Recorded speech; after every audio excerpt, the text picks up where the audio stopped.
بسم الله الرحمن الرحیم. السلام علیکم دوستانو، رفیع الله امیری تاسو د e-Pohantoon لخوانه نن برا شو چې څنګه خپل د کمپیوټر هاردیسک یو حصہ د ریم په شکل استفاده کړو.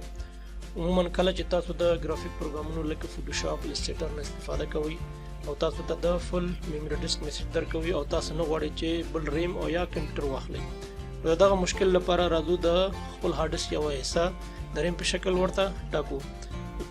څو لارونه کولی شو دوستانو، خو زه ساده لاره تاسو ته ښیم چې اول راځو مای کمپیوټر باندې کلیک کوو، بیا به دلته راشو رایټ کلیک پراپرټیز ته، بیا به اډوانس سیسټم سیټینګ ته، بیا راځم اډوانس ټب باندې کلیک کوم، بیا سیټینګ ته راځم، بیا راځم اډوانس ته، بیا دلته چینج باندې کلیک کوم، بیا به دا اتوماتیکلی منیج پیجینګ فایل چې کوم یو دی دا انچیک کوم.